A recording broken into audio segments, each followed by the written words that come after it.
is the traditional leather cleaning brush safe for leather or not? This is a very controversial question which not even the leather experts in the field of car care do agree on. Because depending on who you ask, one person will tell you they are safe, the other person will tell you they are not safe, and the third person will tell you they can be safe if they are made of the right material. Now, the controversial part of this question and what makes it extremely difficult is and was that we usually cannot make potential damages from chemicals, from other cleaning methods, from brushes and from other tools visible on leather. Because unlike our paint, which is shiny and which is reflective and on which we can make damages visible by strong light sources, leather usually is structured. It has a grain on it. It is matte, which makes it very, very hard and difficult to tell you if such tools create damage or not. That's why I spent the last couple of weeks and months coming up with a testing procedure in order to make these potential damages visible. What I did is, and now we have to talk a tiny little bit about leather theory, in 99.9% of cases, what you have in your car, and it does not matter if we talk about real or synthetic leather or vegan leather, which is just another fancy term for synthetic leather, what you have in your car is a painted leather, which means the tannery, those are the companies which create those leathers, they run the whole tannery process, and at the very end, these leathers get painted, or the better term is coated, which means you have a primer on there. You have the base coat, which gives the leather its color. And then at the last step, you have a top coat. Now, the top coat is the equivalent to clear coat, which you have on your car. However, this is exactly the one thing that many people don't understand because they cannot see this top coat. Now, what I did is the following. I got myself plexiglass sheets and I applied a top coat, which usually you have on your leather, on those plexiglass sheets.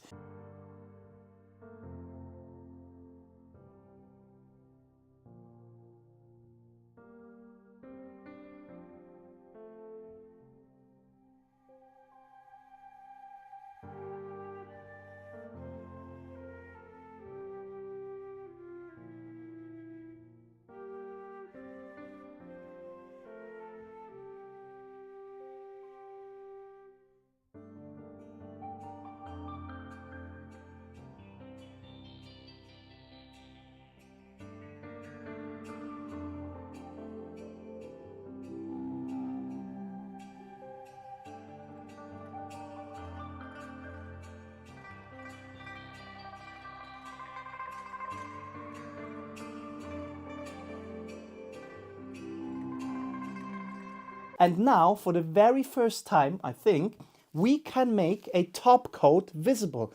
This very thin piece or sheet of, it's plastic at the end of the day, that's what you have on your car's leather.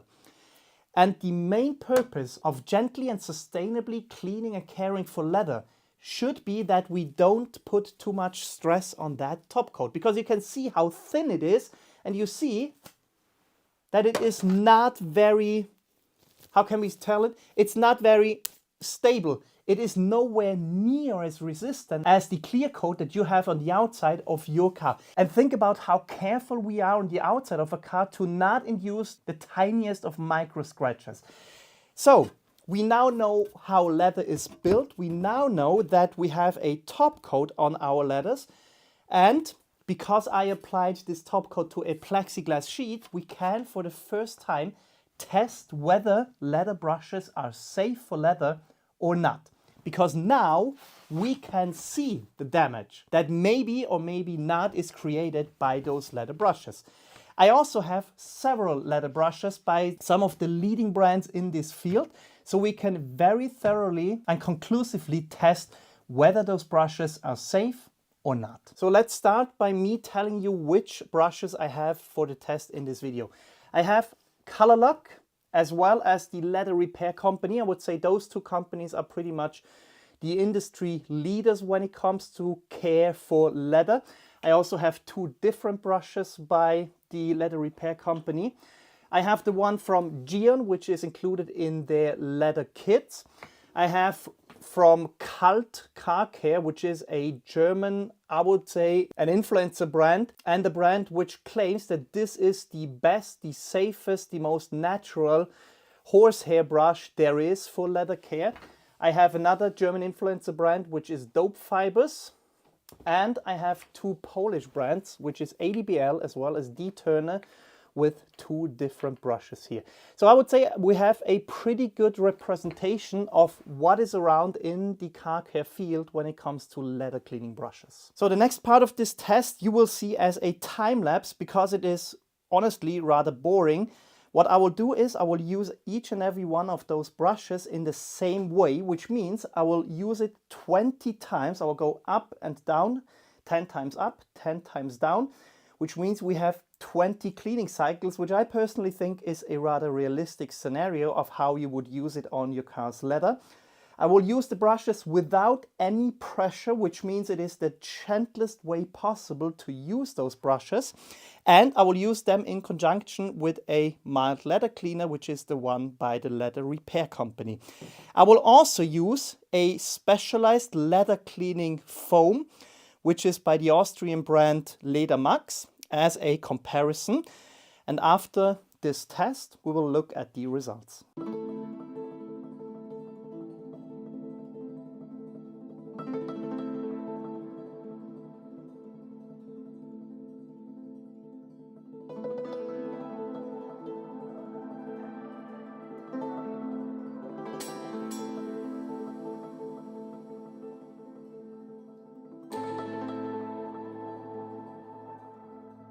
Now I tell you something, those results are extremely interesting and extremely impressive, and maybe it's a foregone conclusion, but in my personal opinion, this and what I will show you now is the final nail in the coffin of the leather cleaning brush. And I know, I can imagine what many of you think.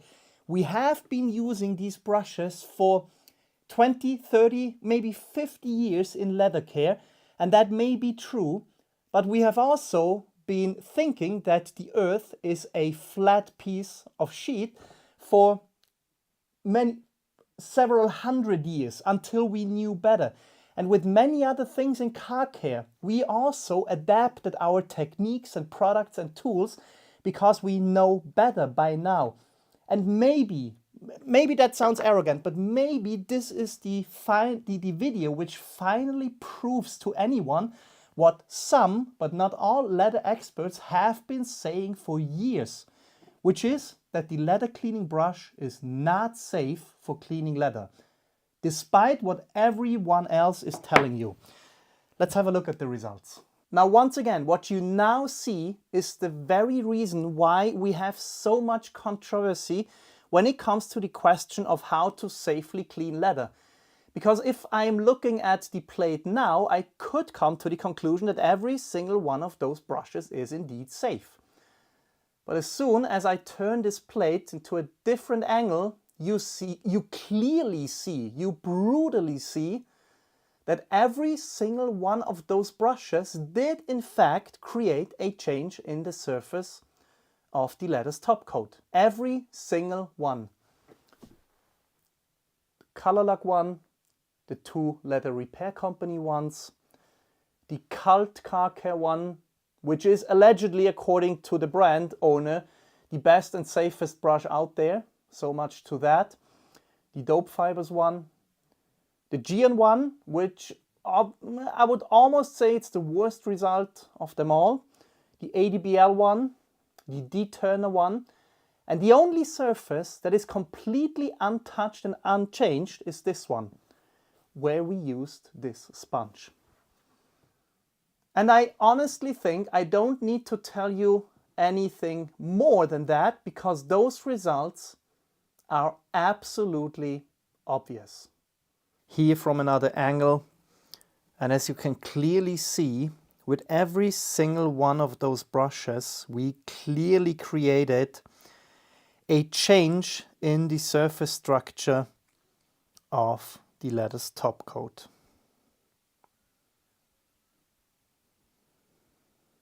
Now, I really hope that this video was finally something which helped you understand what is going on in regards to cleaning and caring and protecting leather. Because you now saw what a top coat is. You can imagine yourself what is going on your leather. And most importantly, you saw what a leather cleaning brush is doing to your leather surface. Now, before you now comment that we have been cleaning shoes, leather shoes, for centuries with a brush, yes, that's true. But the single most important sentence in regards to leather is, leather isn't leather. Every leather is different.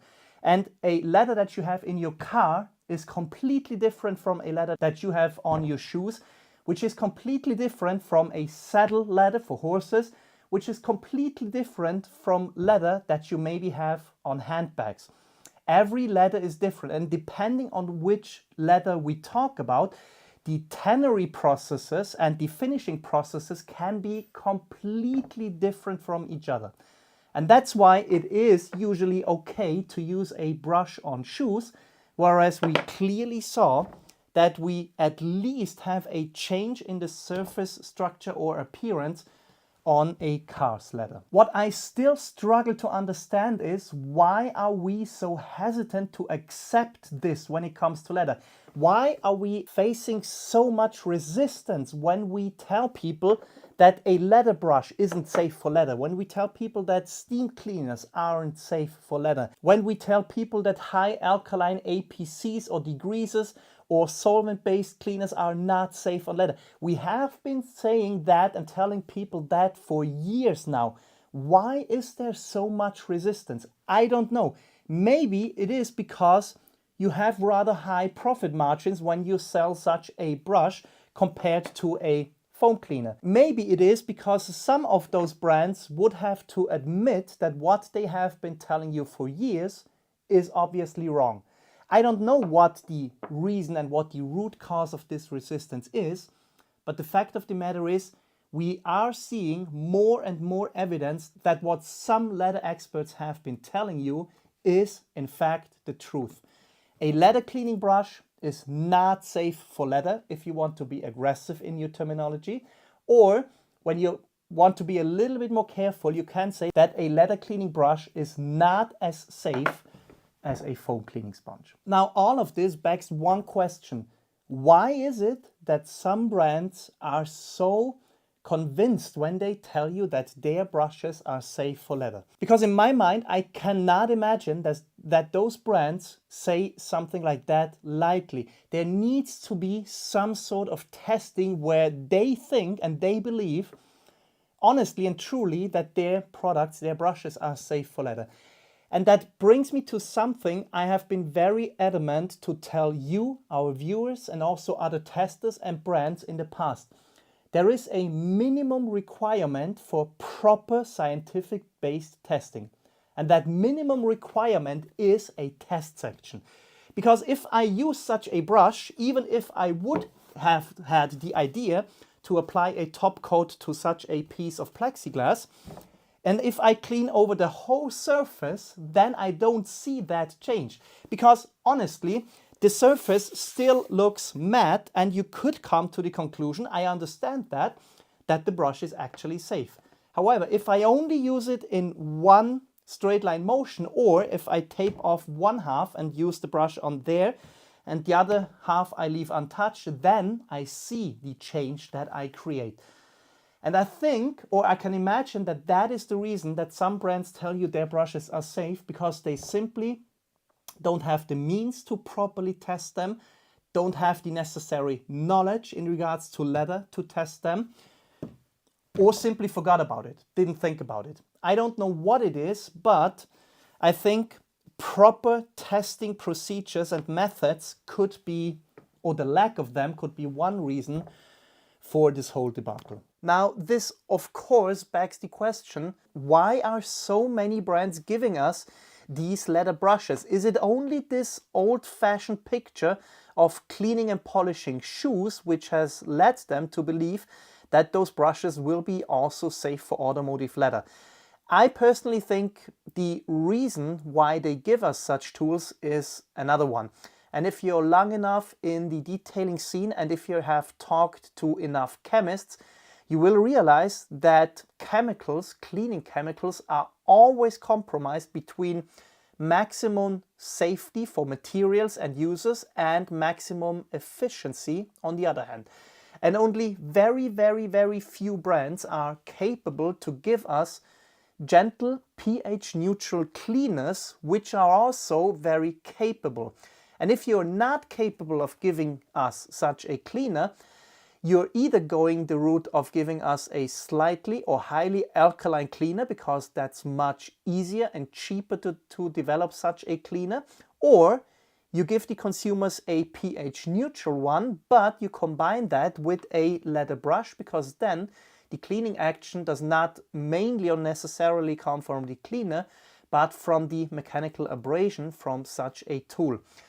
At the end of the day, creating and developing a very, very capable pH neutral or close to pH neutral cleaner, which is very good at cleaning, and which means you don't really need a brush and that a non-abrasive foam cleaning sponge is enough to clean the leather. That's very difficult, that's very hard to do, and those are also not cheap. And I think that is the main reason why so many brands give us a leather cleaning brush. And with that conclusion, I'm leaving you to think about everything I said and everything that you saw in this video. If the video was helpful for you, please leave us a thumbs up, subscribe to the channel, and I hope to see you next time. Bye.